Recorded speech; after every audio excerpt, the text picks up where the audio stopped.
U.S. tech companies announced over 38,000 job cuts in May of this year. This is 2026. More than any other sector, and the industry's heaviest month of reductions in nearly 2 years. But guess what? The biggest firms have raised their combined AI capital spending up toward $725 billion for the year. AI was, of course, the most cited reason for layoffs across every sector for the third month running.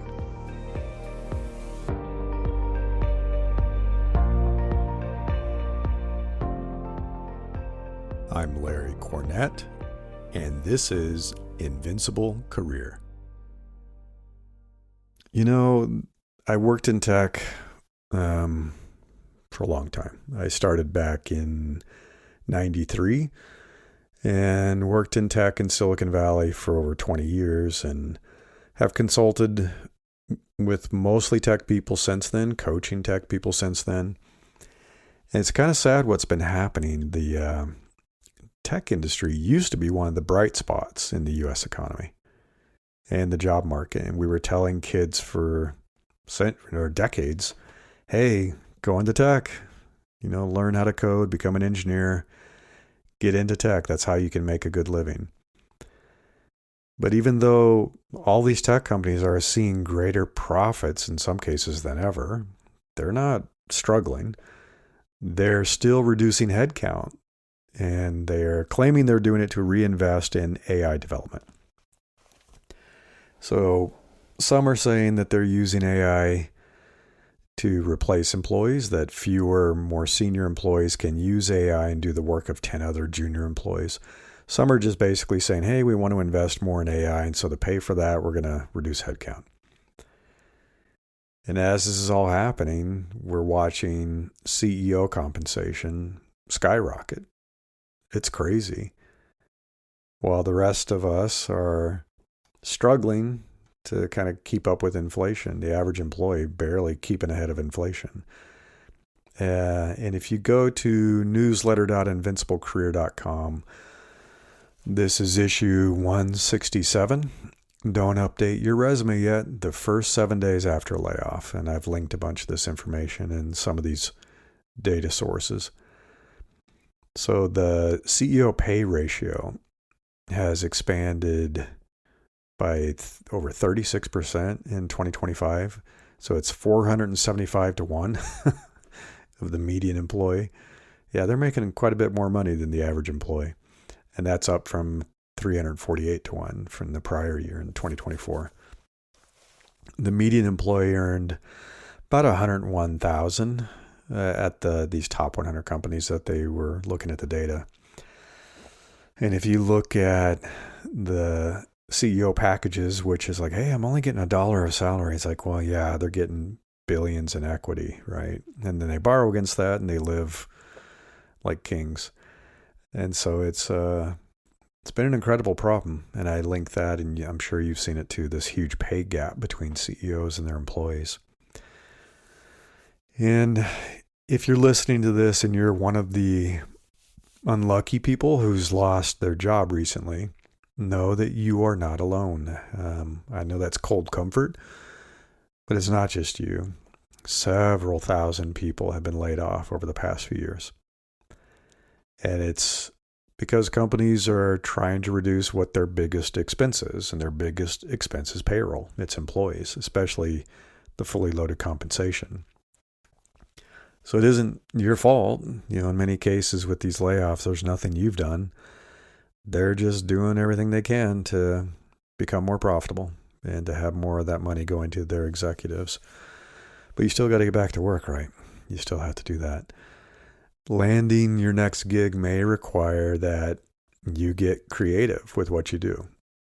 You get a little more creative with who your next employer might be. And maybe you redefine how you choose to make a living. I know I did. And I've wrote about that before. I linked an article I wrote about pivoting your career and how to think about that and how to do that. And it is possible. I've pivoted my career many times. My career has changed probably every 10 years. I talked about that recently. Big life changes, big career changes. And it's always for the better. I've always been happier after. The thing is, all of that's going to come later. So if you lost your job recently, or you expect that you might, you have to deal with the issues of here and now. You have to deal with this.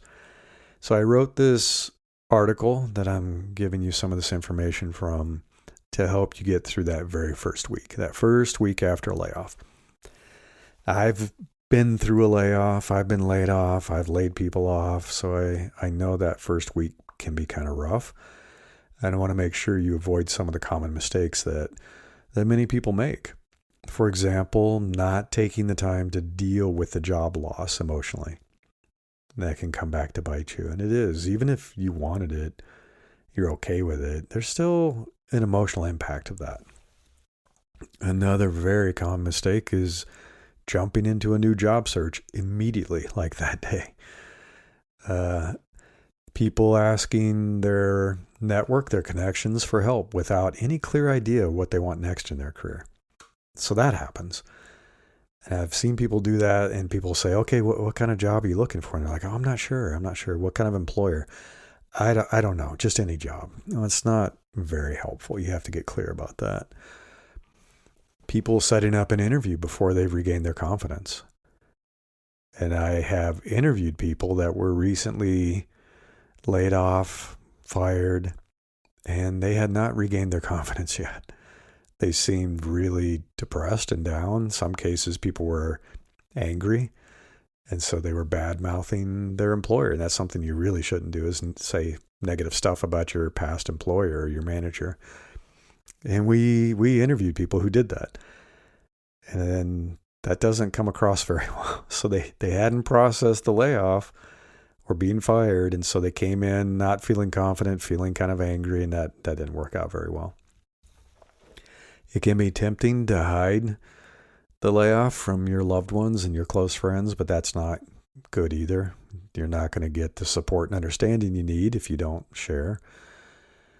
And that's what some people do, and that's another mistake, is going into isolation and avoiding your support network. You need support. You need friends. Obviously, a layoff is stressful. It's very unpleasant. Nobody likes it.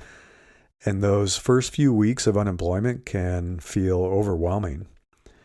It helps to have a plan ready so you know what to expect and you can take action at the right time, not too soon. But it all begins dealing with that bad news first.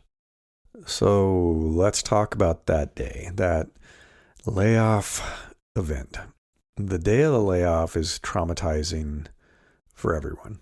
It doesn't matter if you expected it. It doesn't matter if you even wanted it. And there have been times that people wanted, and I wanted one once. Even feeling relieved, right? It's kind of an upsetting event, and you need time to let it all sink in and to deal with it. You may have this sense of urgency to begin your job search right away, but your head isn't in the right place yet, as I was just mentioning some people that did that.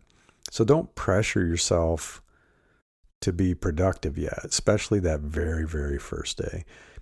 Do what you need to do to process it. Go home, discuss it with a loved one, discuss it with a friend, family member. If you're feeling really terrible, and really depressed and upset about this, it can help to talk to a therapist. So, if you have a therapist, great. If you don't, you can find one. There's a lot of great online resources now for finding therapists. Hey, take the evening off, eat ice cream, watch a comfort show, call some close friends, treat yourself to that comfort food and drink. I think it helps, spoil yourself a little bit. Go for a long walk, listen to your favorite music, do whatever it is that will help you process it and get your head out of the event, and kind of get past this. Everyone handles terrible news and bad events differently. We all do. So, but what works for you. My guess is you've dealt with some kind of loss or trauma before, so you've gotten through that. So do what you need to do. And don't force yourself to do anything that you don't want to do on that day. Hey, you've already been through a lot on the day of the layoff. It's like, don't Don't push yourself. Just say, I've had it. I'm going to take it easy for the rest of the day and I'm going to pamper myself a little bit. And I shared some quotes from people I had talked to when I was writing this article, and you can read those if you go to newsletter.invinciblecareer.com. This is issue 167. Don't update your resume yet. The first 7 days after a layoff, and you can check out some of those wise words from people who've been through it. And I know some of these people, they're friends, they've been through it. So that first day after, the next day you wake up, that's me time, right? Treat yourself well. Take some me time. Enjoy those things that you rarely have had time to do because you had a job. So don't feel guilty about taking the day off. You don't need to start looking for a new job right now. It'd be a mistake. You're not ready yet. Instead, create a schedule that's about what you want to do. When you have a full-time job, it's challenging to find time to do all that stuff in your personal life. But now, yeah, you can get more sleep. You could catch up on reading some books, watch your favorite shows. You can cook healthy meals. You could exercise. I mean, you're going to have time for this. And reconnect with people. It's actually a lot of fun to reconnect with friends and loved ones. And I would say go ahead and just start scheduling stuff on your calendar. I did this when I left the corporate world. And when was that? Back in 2010. And I still do it today. I schedule everything. Otherwise, what you're going to find is that the days start to blur together when you no longer are leaving the house to go to work, or you're no longer sitting in front of your laptop and logging in for work. So don't make some of the common mistakes that I've seen and I've been guilty of. Sleeping in every single day, sleeping in really late, lounging around all day, never leaving the house, just kind of wallowing in your misery, and that's not going to help either. Or snacking all day, watching shows, not exercising, not getting out. And it kind of reminds me of that first week of quarantine during the pandemic. A lot of us were very stressed. We weren't going to work. And so people were sleeping in, watching TV and eating junk food and drinking too much. And getting back onto a regular schedule really helped with mental and emotional health and physical health too. Taking control of your days, your time, how you spend your time, it will make you feel happier. It's going to give you a chance to get healthier. You can be productive. It doesn't have to be a job search, right? There are a lot of ways to be productive. And it's going to make you feel more optimistic, which is good. That's going to help you get your head back in the game. So then day 2, you've taken a day off, you pampered yourself a bit. Now it's time to kind of assess things and update stuff. So take this day to reflect on, what do you want next? What do you want for your career? What do you want next for your life? Most of us, and we all do this, we're so focused on work in our everyday lives that we don't really sit down and think about our long-term career planning. Most of the people I coach have never really thought about this. I've been too busy working. Life has been busy. I haven't really thought about what I want for my career long-term, my life long-term. So it's a good time to sit down and say, okay, what are my big goals? Where do I want to be in 5 years or 10 or 20 years? Where do I want to end up at the end of my career? What's the ideal end state? I've talked about reverse planning before, and it's a great way to do this, is to picture and document, well, where would my ideal life end up? Where am I living? What am I doing? Who am I with? How am I spending my days? What have I accomplished? And then you can plan backwards and say, well, how did I get there? What are the paths to get there? Then you can assess, how were things going with that previous employer in that job? What did you enjoy doing? What do you want more of in your next job? What did you not enjoy doing? Super important. What if you could not replicate that? What if you got a job and you got rid of doing activities and tasks that you just kind of hate? What do you want less of in your next job? What were your accomplishments in that job? What are you most proud of achieving? That's going to be really great stuff for what's coming up next, which is updating your resume and LinkedIn and getting ready for interviews. And I'd say, again, most people are so busy with life and work, they don't keep their resume up to date. They don't even bother going on LinkedIn, so it's stale. Your website, if you have one, is out of date. People's portfolios, I work with a lot of designers. Their portfolios are always out of date. And so you can spend this day updating your resume and doing it the right way. I've talked about how to do that. Creating kind of a template that you can use for cover letters if it's going to be required. Some employers still do. They still want them. And it'd be good to write one that does a good job of selling you. Refresh your personal website, add stuff to your online portfolio or your GitHub or whatever you might have, right? So it's a good chance to kind of get things updated, refreshed, and start thinking what's going to come next. Day 3 is when you start reconnecting with people. You can join an alumni group to stay in touch with your former colleagues. A lot of companies, or I guess I say the companies don't do this, but a lot of employees, when they get laid off, kind of group together and they form a group, whether it's on Facebook or Slack or Teams or whatever they're using, right? I use Discord. And so they can all be connected, help each other, and kind of support each other. Your professional network, your old coworkers and bosses and colleagues, it's one of your most valuable resources for any job search. Every single one of my jobs during my tech career in Silicon Valley was due to my network. I had warm introductions to hiring managers. I had inside champions. It was all about the network. For example, when I was at Yahoo, they have an excellent alumni network, one of the best. eBay has a really good one too. I think Apple has one too. I joined that on LinkedIn. And so there's different groups. There's Facebook groups, LinkedIn groups, and stuff like that. Sometimes we get together for live meetups, and we'll have dinner and drinks and things like that. Everybody supports each other. They make introductions. They have events that they get together. So I'd say, it's good to get reconnected with people and use that support network to help you. And then you can spend the rest of the day adding information, your most recent employment, your projects that you can talk about, to your interview presentation. A lot of people have to do presentations. Update your LinkedIn profile, I tell people, and people have a mixed reaction to this, but I wish everyone had a consulting business on LinkedIn as one of their positions that they kept open and running forever. That eliminates any gap in your employment.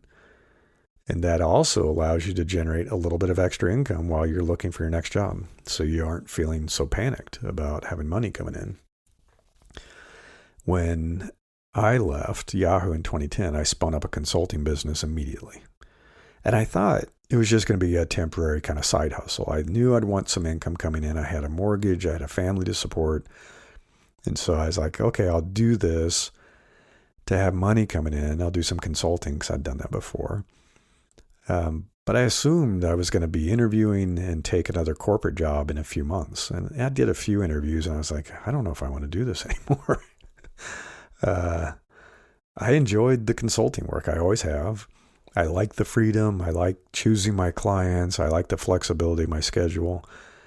And I enjoyed it so much. And the interviews were just a reminder of everything I didn't like about corporate work.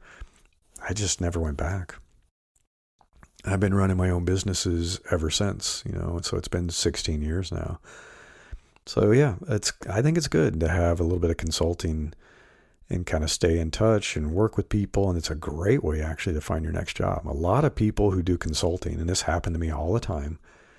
You have a gig, it's going well, you like them, they like you, and they're like, hey, do you want to stay? Would you like to join us full time? I was offered full-time jobs all the time. I never wanted to, but a lot of people did, and they would become an employee at the company. It's a great way to kind of try it before you buy it. Day 4 is about activating that network I mentioned. So you can export all your connections from LinkedIn. You can create a spreadsheet. I built something in Notion. You can do all kinds of stuff to plan how and when you're going to reach out to people. Finding a job is really not about spray and pray. It's not about hundreds and hundreds of job applications a day, even if AI can help, and I know people have done that. Networking is always the magic. So you can update this and add all kinds of information and attributes and dates, and I explained how to do that. I have an article that I linked. So again, go to newsletter.invinciblecareer.com. And then choose why you want to reach out to different people. So you're not going to want to reach out to everyone. I have thousands of connections, and there's only a few hundred that I think I'd really want to reach out to if I was looking for a new thing. So who might know of relevant opportunities for you? Who really respects you and loves the work that you do, and you enjoyed working with them, so they could be a good ally for you? Who can make warm introductions for you, to hiring managers? Who would be willing to write you a recommendation or a testimonial? Who would you want to say is a reference check? And you may want to just reach out to people. And I said, this is important. Reach out and thank old bosses, old colleagues, friends, people you haven't talked to in years. And they're going to say, hey, what are you up to? And that's when you can start talking about, well, I'm actually looking for my next thing. I would say literally schedule these calls and these video chats and meetings with people. Make a prioritized list and start at the top, like who is going to be the most helpful for you, that you most enjoyed working with. It's an easy kind of networking call. It's kind of fun to catch up with people. Start lighting up your network. Get all these people thinking about you and knowing that you're looking for something. You could also set up coffee meetings, lunches, dinners in person, and catch up with people you'd be surprised you haven't seen in maybe even years. I had that. When I left that last corporate job, I literally spent the first 30 days having coffees, lunch, dinner, drinks with people pretty much every day. It was crazy. My calendar was absolutely full. I'd have lunch with some people, I'd have coffee in the afternoon, I'd go to dinner and have drinks with other people. I spent 30 days just catching up with everybody in my network, and it was a lot of fun. It was fun. I hadn't been doing it for years. Some of those people I hadn't seen for 4 years, some up to 10 years. Great for my consulting business that I was spinning up. It would be great for the job if you're looking for a job. And it may surprise you, but some of those dormant ties in your network, Adam Grant talks about this, are even more valuable than your current connections, your most recent connections. So reconnect with those old friends and colleagues that you had a really strong link with in the past. You worked closely together, you were classmates in college, you really had a good time working together, but maybe you haven't seen them for years. The thing is, when they're not in your current kind of active circle, they're in a different network. They've had different experiences. Their network is probably farther away from your circle. Their careers have advanced. Sometimes you'll be surprised. I ran into people and they were like VPs and CEOs and angel investors. Like, when did this all happen? And a strong dormant tie like that can beat a weak relationship. A fresh, weak relationship, it's going to beat it every time. Day 5, you're going to want to create a plan. So get clarity on what you want next. This is how I coach people all the time. It's like, what do you want to do next? Who is your ideal employer? Who is your ideal boss? Let's start creating a list. Let's start targeting people. Let's start meeting people. Let's get a plan together. And then you have to think about how you're going to position yourself for that. Do you want to stay in the same domain? Do you want to stay in the same industry? Are you going to stay in tech if you're in tech? Are you going to stay in the payment space if you're in payments? Do you want to keep doing the same work you did before? Do you want to still be a designer, a product manager, marketer, a salesperson? Do you want to keep doing that, or do you want to try something different? You may want to make a lateral move, or you might want to push to go to the next level. When I went to a new job, it was always a promotion. I never did a lateral move. And I talk about that all the time. This is a huge opportunity for you to get promoted. And that's those job hops. I call it a Silicon Valley promotion. So start capturing those ideas, like where do you want to work? Who would you like to work with? What kind of role do you want next in your career? You may find you got to get some additional skills and knowledge to help you land that job. So you can. This is a good time to do it. You may want to also file for unemployment. Depending on how long you're going to be out of work, it may be time to file for unemployment, and many states are making that easier to do than it ever has been before. Look into your options for health insurance. Sometimes you'll have a package and it'll extend your coverage for a while, and you may have to get your own insurance or use COBRA or something like that. That's what we have in the U.S. And then take a look at your finances. Take a hard look and say, okay, how long can I go without a paycheck? How big is my cushion? What's our budget? What do we have saved? Do we have to reduce our spending somehow? Do we need to do something to stretch this window if it's going to take a long time to find another job? There's a number that I've talked about before, which is not fun for people to hear. But research shows that on average, this isn't true for everyone, it takes a month for every year of experience that you have to find your next job. So if you are really senior, let's say you've got 20 years of experience and you're very senior and those roles are few and far between, it may take you 2 years to find your next gig. I have friends who are, VPs, C-level executives, and sometimes it takes them over 2 years to find their next gig. Yeah, that's an important thing to know if you're going to have a cushion to kind of carry you through that. That's why the consulting helps a lot. I have a friend who's an executive who was looking for a job for 3 years, got laid off. They're fantastic, senior, talented, everybody loves them, but this market is not great. After 3 years, they still didn't have a job. Multiple interviews, and they finally said, I guess I'm done. I'm going to retire and do something else. So take a hard look at this. Day 6, create your story. So don't let this layoff define you. Sometimes people do, and they let it kind of color how they feel about themselves and how other people look at them. And the thing is, when there are widespread economic events, like there are definitely current challenges in the U.S. economy. It's crazy. Inflation is crazy. Companies are doing layoffs left and right. There's all kinds of reinvestment in AI and away from headcount. These layoffs are becoming an everyday thing. So you didn't do anything wrong. There is no stigma attached to losing a job when it's really the employer's fault. Poor planning, greed, trying to reinvest money instead of paying their employees. It's not your fault. So own your story, be confident, and go into that job search with hope and pride and ambition. I tell people to write their elevator pitch. I have a framework for that. I talked about that. It's how you can sell yourself. You can update all of your bios across LinkedIn and social media to be aligned with your new positioning, how you want to talk about yourself. Be prepared for that question. It is almost the very first question. So tell me about yourself. Well, that's your chance to own that story. And then be clear about who you are, what you want, what you can do, why you're interested in that company. So update your resume, as I said, but be ready to customize it for each job. A lot easier to do that with AI now. You can write cover letters. Again, AI can help with that. I wrote an article about that. You may need to have a draft presentation, all that stuff, and get ready to answer those most common questions, especially the ones where they're like, oh, what happened? Why'd you lose your job? Why were you laid off? Own it and have a story about it. And I linked, I call it an interview cheat sheet for those loaded questions because they do come up. Day 7, now it's time. It's been a week. You've been decompressing, dealing with the emotional stress of this, the trauma of this, reconnecting with people, doing things you've always wanted to do, updating your information and getting clear about what you want. So now day 7, start your job hunt.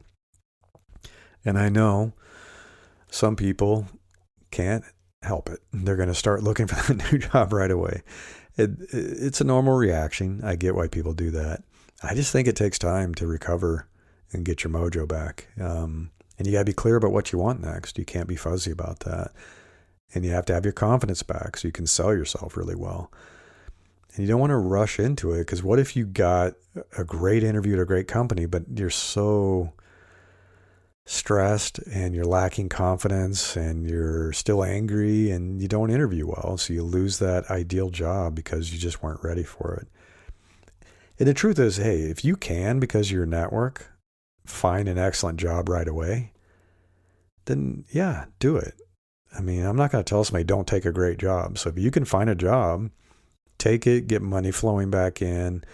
I would say, hey, don't forget that it might be wise to be planning future career moves and networking so you're never in a bad situation again. Let's see. I always tell people, hey, consider adjacent, industries, other geographies. If the market's not helping you, if the market's really bad, if the industry like tech is struggling, it might be time to look at an adjacent industry or even another geography. You got to do what you got to do to survive. So, final thoughts. Yeah, I've been through so many layoffs over 20 plus years, and I've been on both sides of the table. Like I said, I've been through layoffs. I've survived layoffs. I've been laid off at startups. I've laid people off because, yes, I was a leader. I was a manager and executive, and that's part of doing business, unfortunately. The good news is what I've seen, myself included, most people end up in a better job. It's hard to lose a job, but we get a little complacent and we get comfortable and we don't push as hard, and it's familiar. It's a lot easier than it was in the early days of the job. And when you push yourself and you have to get out there and sell yourselves, you often end up in a better job. I always did. I told you every single one of my jobs was a promotion, and I was happier. And even leaving like I did when I left and started my own business, I'm way happier. So everything ended up working out pretty well. But it does really help to have a support group of people who've been through it, people who've been through it before, survived, and come out the other side and have some tips and tricks. A lot of folks in my career community have. It's a whole bunch of folks that are in different industries, a lot of tech people, but they're all friendly. They're all very helpful. They understand this challenge. They understand a lot. I've been with some of these people for over 10 years in the community now, and they've had multiple jobs, got laid off, got fired, got new jobs. And they know how to do it. So you can join us. I included a link, and if you go to newsletter.invinciblecareer.com, you can join us for free. And we're here to help. We can give you advice and support and give you feedback on your resume, your LinkedIn. People often share job openings and stuff they're seeing in the market. And some of the people in the community are hiring managers themselves. I have managers, directors, VPs, a lot of people that are quite familiar with this whole process. So, and you can always talk to me too. I included a link to schedule a complimentary call with me. That first call is always free, and we can talk about what's happening with your situation. If you did get laid off or lost your job and getting ready to do the search, let's have a chat. I can give you as much advice as I can in that first call and try to help you out. I'm always happy to do that. Totally free. Anyway, if you're going through this, I'm sorry. I know it's not fun, and I know it's a rough market, but you will get through it. Until next time, I wish you the best of luck in becoming an opportunity magnet for the best things in life.